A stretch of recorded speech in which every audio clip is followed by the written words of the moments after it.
Conociendo a Jesús, anunciando el Evangelio de Dios hasta lo último de la tierra. Dice la palabra de Dios en Marcos capítulo 9 y versículo 14. Cuando llegó a donde estaban los discípulos, vio una gran multitud alrededor de ellos y escribas que disputaban con ellos.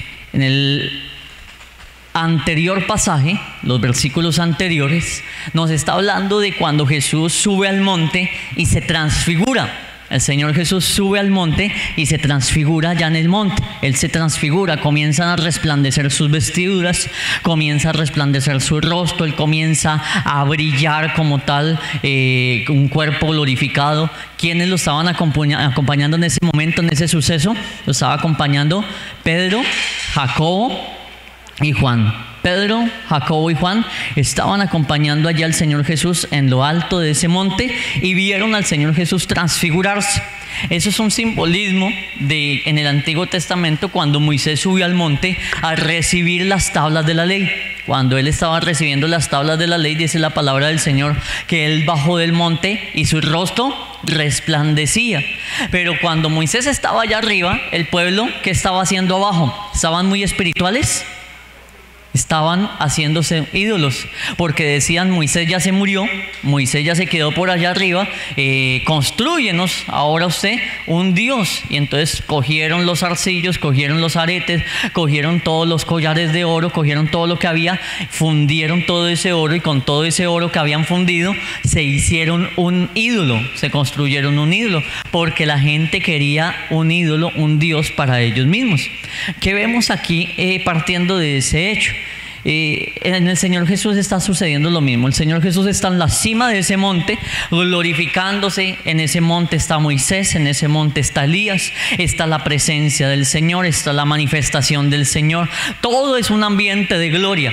Pero abajo dice aquí la palabra del Señor que los escribas disputaban con los discípulos, estaban en la carne. Mientras que en la cima del monte había un ambiente de gloria, allá abajo había un ambiente de carne, de disputa, de contienda, de pleito. Dentro de una iglesia puede llegar a suceder exactamente lo mismo. Mientras que unos están en el espíritu, también pueden haber otro grupo de personas que están no en el espíritu, sino en la carne.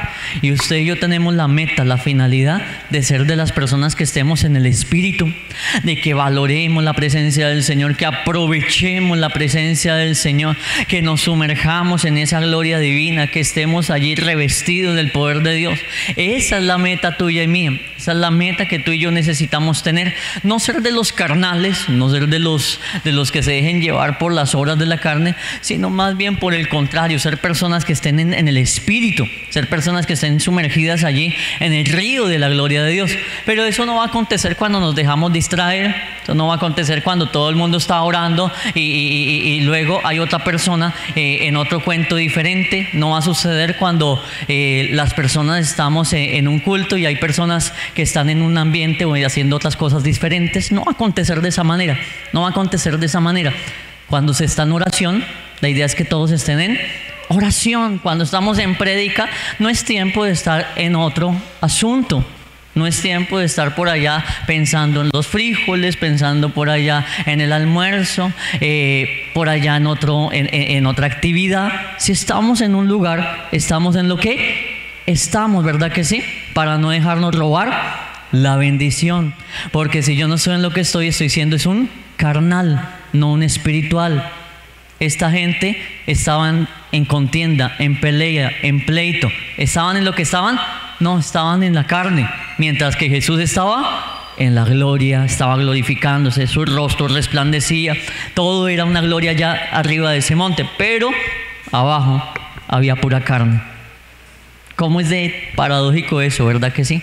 Que mientras que unos están en el espíritu, otros están en la carne. Dice el versículo 14. Entonces aquí que cuando llegó a donde estaban los discípulos, vio una gran multitud alrededor de ellos y escribas que disputaban con ellos. Versículo 15. Y enseguida toda la gente, viéndole, se asombró y corriendo a él le saludaron.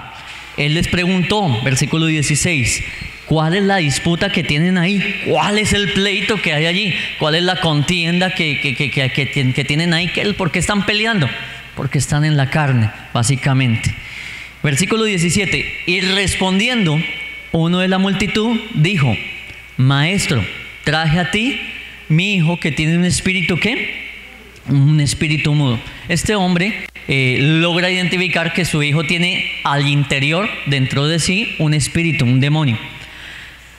Vamos a ir a Mateo para ver cómo nos lo transcribe o cómo nos cuenta Mateo que sucedió esta historia. Mateo capítulo número 17. Mateo capítulo número 17 y versículo número 14. Dice la palabra de Dios: Cuando llegaron, el gentío vino a él, un hombre que se arrodilló delante de él, diciendo. Note que hay una gran diferencia en lo que nos dice Mateo a lo que nos dice Marcos. Marcos nos dice que un hombre interrumpió al Señor Jesús cuando Jesús dijo: ¿qué es la disputa que tienen ustedes? Un hombre entre la multitud respondió y dijo: Maestro, aquí te traigo a mi hijo. Pare de contar, y que tiene un espíritu mudo. Pero Mateo nos habla de que ese hombre llegó con una actitud diferente. ¿Cuál fue? Cuando llegaron el gentío, vino a él, un hombre que se arrodilló delante de él diciendo: Señor, ten misericordia de mi hijo, que es lunático y padece muchísimo, porque muchas veces cae en el fuego y muchas en el agua. Mateo no nos dice que esté endemoniado, que tenga un espíritu mudo, sino que es un lunático, que es el equivalente a ataques de epilepsia, es el equivalente a una enfermedad. No es que estén contrariándose, sino que tenemos diferentes puntos de vista. Si yo les pongo hoy a hablar acerca de las sillas que están ahí, alguno dirá son cómodas, algo otro dirá son negras, algo otro dirá están bonitas. Son tres puntos de vista diferentes de una sola misma cosa, ¿verdad que sí? Entonces los evangelios nos cuentan puntos de vista diferentes de los mismos sucesos. Mateo, que es de una clase social más alta porque su estatus social es más alto, dice: este hombre tenía un hijo lunático, enfermo, que le daban prácticamente ataques de epilepsia, aunque Mateo más adelante reconoce que el Señor Jesús expulsa un demonio, es decir, que va ahí acorde al mismo relato. Pero hay algo interesante acá, y es que se nos va complementando todo un panorama del escenario. En Marcos dice: un hombre dijo: Maestro, he traído a ti mi hijo que tiene un espíritu mudo. Pero no solamente lo trajo así con una actitud de presentarle solamente al Señor Jesús un problema. Señor, aquí tengo esta deuda. Note que eso es lo que nos está diciendo Marcos, que ese hombre llegó a donde Jesús y le dijo: Maestro, aquí te traigo este problema, esta enfermedad, esta deuda. Ahí le estoy hablando a usted, que nos ilustremos o nos identifiquemos con lo que le estoy diciendo. Aquí te traigo a mi hijo que no quiere hacer caso. Aquí te traigo a mi esposo que no se ha convertido. Aquí te traigo mi hogar que se está desbaratando. Aquí te traigo cualquier situación. Miren la forma en que se la estamos diciendo. Es una forma muy de comentarle al Señor las cosas, ¿verdad? Pero Mateo nos dice que no solamente le contó, sino que ¿qué hizo? Se arrodilló delante de él, diciendo: ten misericordia de mi hijo, que es lunático y padece. Se arrodilló. ¿Cuál actitud debemos de tomar tú y yo cuando le presentamos delante de Dios nuestros problemas? Una actitud de humillación. Mire que este hombre no solamente fue a decirle: Señor, aquí está mi hogar que se está rompiendo, sino que fue allá de rodillas: Dios mío, mira mi hogar, ten misericordia de mí. Es una ilustración, ¿verdad? Una aplicación. Mira mi hogar. No solamente fue allá diciendo: mira mi esposo que es inconverso, sino que se arrodilló: Señor, mira a mi esposo es inconverso, transfórmalo, conviértelo, haz que llegue a tus caminos. Padre, cámbialo. Con una actitud diferente, con una actitud de humillación, de rendición. Es una actitud de humillarse delante del Señor, arrodillarnos. Tú eres el grande, tú eres el que puedes hacer cosas en mi vida, tú eres el que puedes transformar mi situación. Si nosotros leemos ese mismo pasaje, pero en Lucas, quiero que vayamos por favor a Lucas, capítulo número 9, Lucas 9:38. Vamos a leerlo Lucas capítulo número 9, versículo 37, leámoslo, desde el versículo 37. Dice: al día siguiente, cuando descendieron del monte, una gran multitud les salió al encuentro. Y aquí un hombre de la multitud, que como nos lo cuenta Lucas, léalo allí, clamó, muy bien, clamó, diciendo: maestro, te ruego. Otra actitud que vemos según el relato de Lucas, rogar. Entonces no solamente vemos aquí que ese hombre fue a contarle un problema. Marcos nos dijo que fue a contarle: mi hijo está enfermo. Mateo nos dice que ese hombre no solamente le contó el problema, sino que se arrodilló, de rodillas se lo contó: mira, mi hijo está enfermo, te pido que tengas misericordia de él porque es lunático, porque cae en el fuego. Entonces fue con una actitud ya más reverente. Y Lucas nos dice que clamó y rogó, es decir, que allá de rodillas tenía una actitud de clamarle al Señor y de rogarle. ¿Clamar qué es? ¿Será que clamar es hablar como le estoy hablando en este momento? No, clamar es levantar la voz: Señor, te pido esto, te pido por esta situación. Clamar, eso es un clamor, algo que es una oración más intensa, es una oración más fuerte. No hablamos tanto del volumen, no estoy hablando del volumen, de qué tan duro grita la persona, sino con qué tanta pasión está haciendo esa petición, eso que le está contando al Señor. Ahora nos habla de rogar, ruego. Y rogar no es cuando se le dice a una persona: tráigame esa cinta, un ejemplo. De ahí no me la trajo. Entonces le dije una instrucción y no la hizo.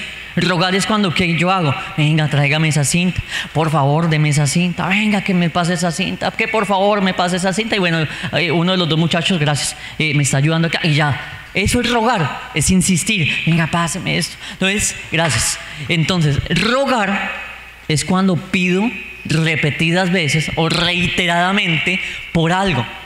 Entonces, ya uniendo esos tres relatos de Mateo, de Marcos y de Lucas, nos encontramos a un hombre con una situación muy grave, muy difícil, y es que su hijo está endemoniado y ese espíritu le está generando pérdida del habla y del oído a este muchacho. Lo tiene enfermo, y este padre no va insípidamente, quiero utilizar ese término, insípidamente, a hablar con el Señor Jesús: maestro, aquí tengo a este hijo y ya está enfermo, haga algo.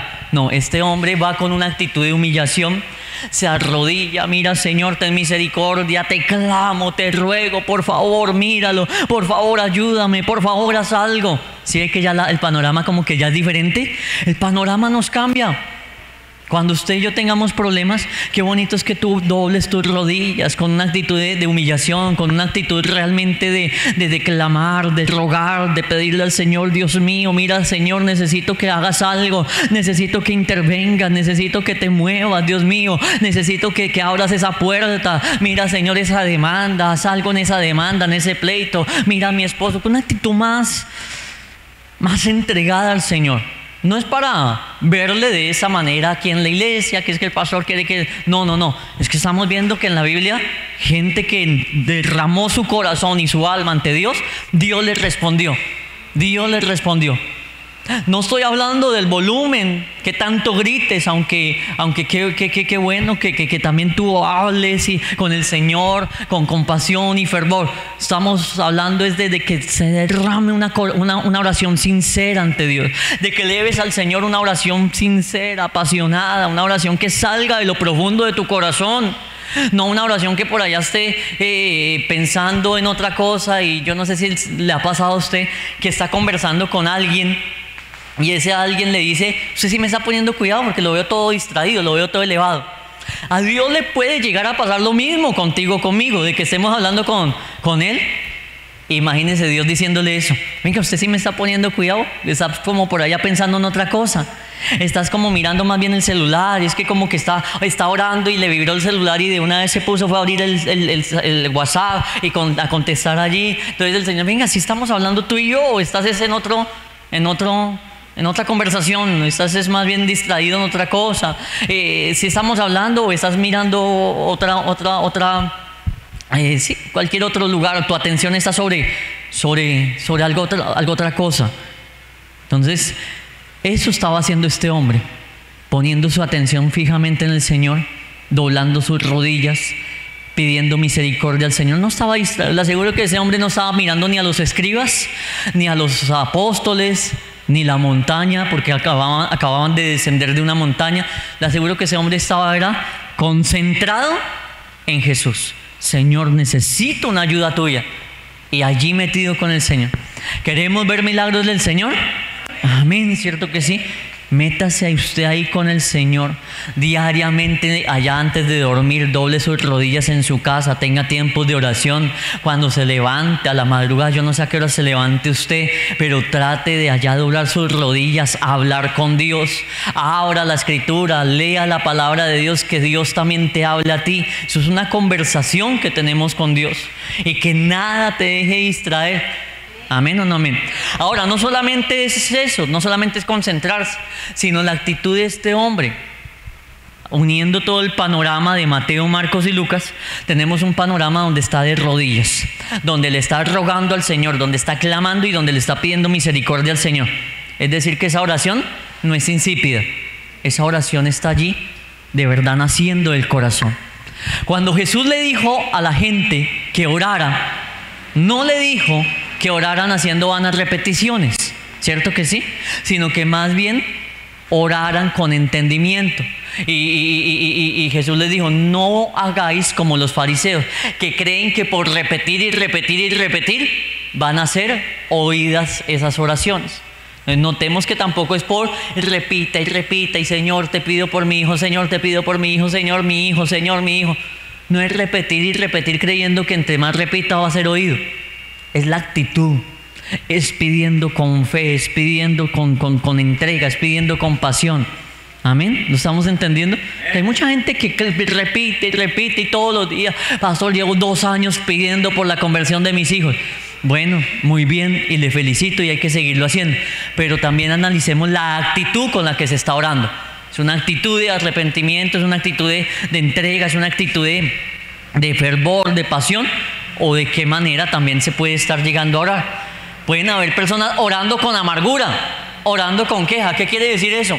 Pueden haber personas que estén diciendo: Señor, mira, mi esposa, ya estoy cansado de este hogar, ya me quiero separar, ya no me la aguanto más. Eso es una oración, está hablando con Dios, pero su actitud está de queja, de resentimiento, falta de perdón, rencor. Es que mire, no cambia, pero es que mire, con las mismas actitudes: mire, Dios mío, yo ya no me aguanto más esto, estoy que tiro la toalla, si usted no me ayuda, Dios, yo me voy a desalargar de esa casa. Está orando, está presentándole a Dios un problema, pero su actitud no es la correcta. Su actitud no es la correcta.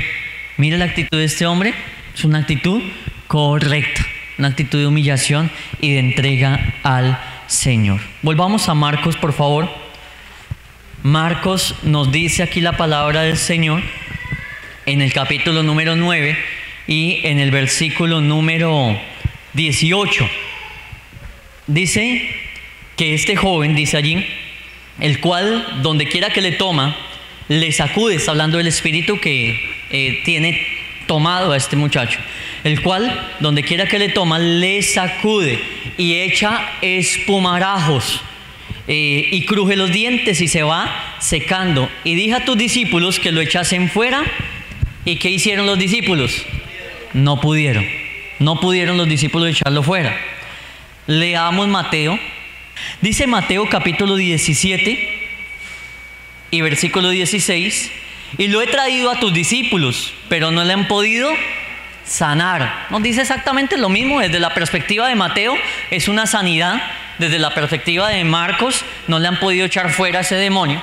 Y vayamos a Lucas 9, 40. Lucas 9, 40 nos dice: y rogué a tus discípulos que le echasen fuera a ese demonio y no pudieron.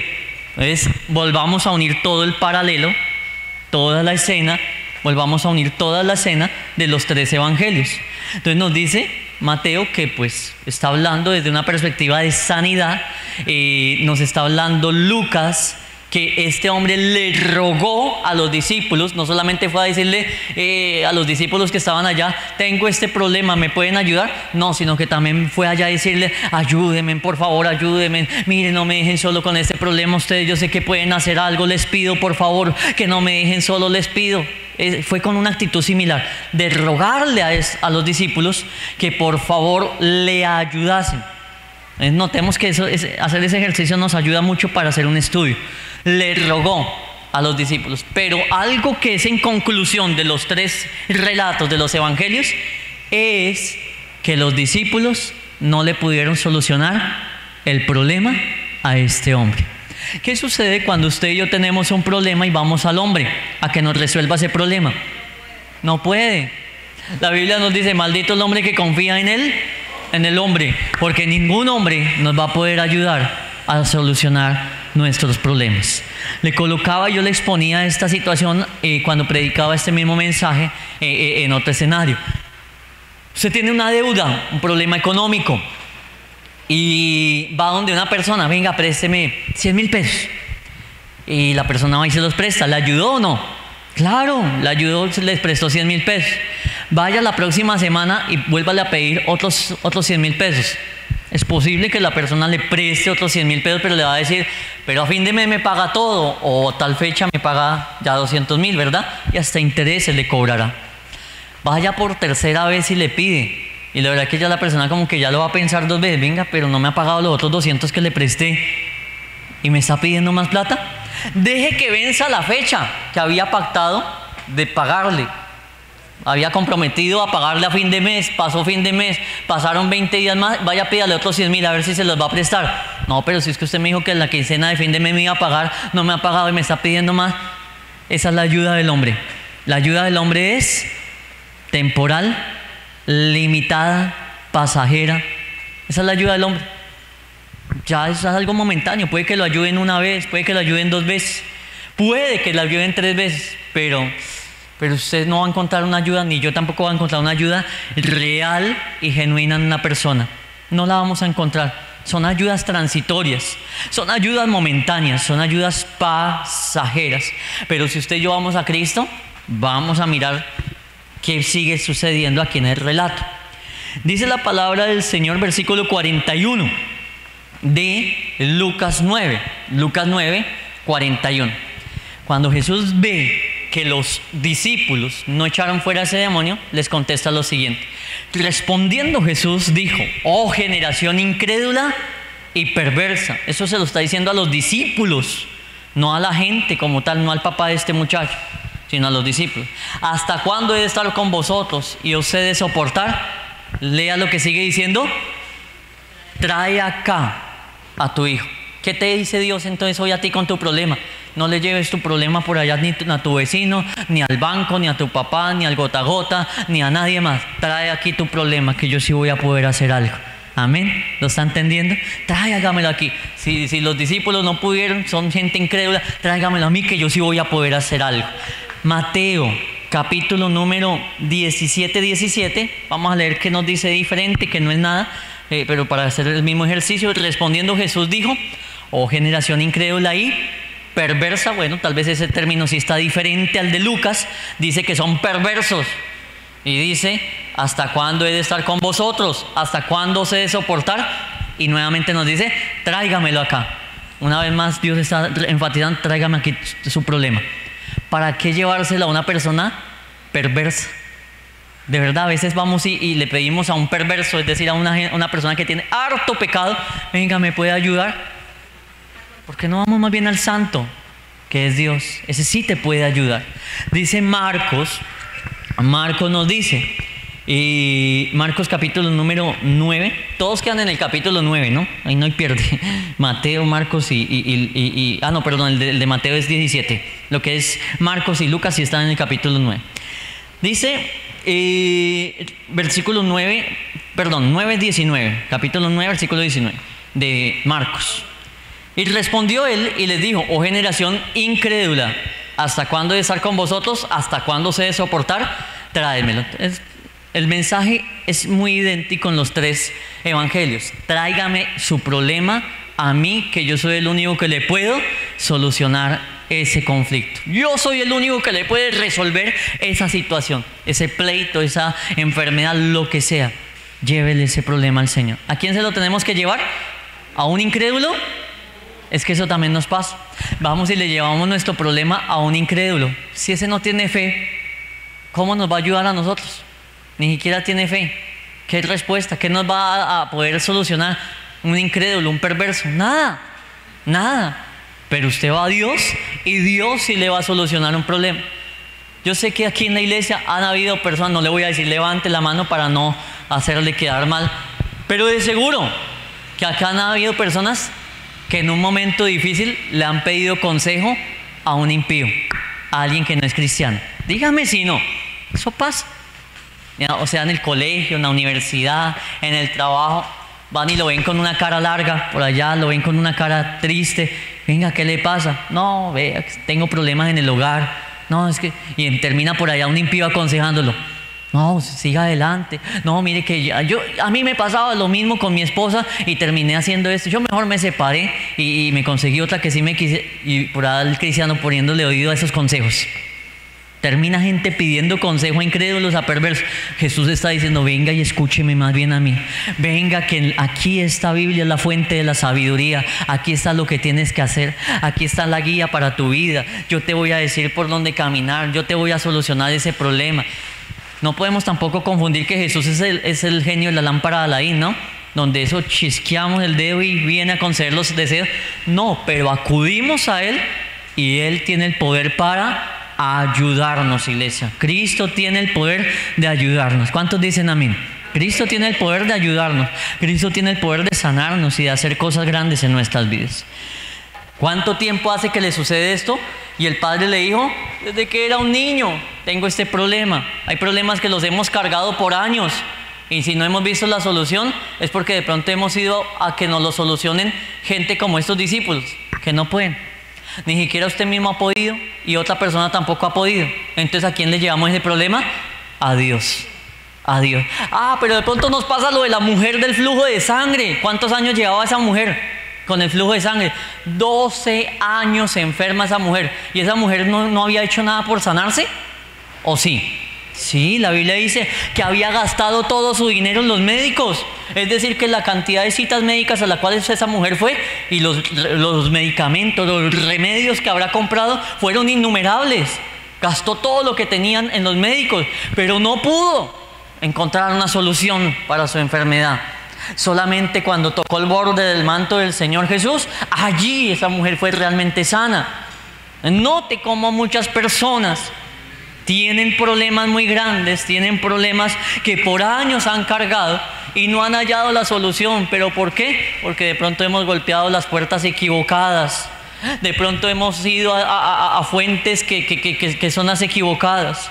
Yo le animo hoy, iglesia, que usted vaya a Cristo, que Cristo sí tiene el poder de resolverle esa situación. ¿Cuántos dicen amén? Cristo tiene el poder de resolverle esa situación, ese problema, de sanarlo, de ayudarlo, de bendecirlo, de cambiar ese familiar, de hacer lo que tenga que hacer. Cristo. Conociendo a Jesús, anunciando el Evangelio de Dios hasta lo último de la tierra, instruyendo a su pueblo en la sana doctrina y el conocimiento del Hijo de Dios.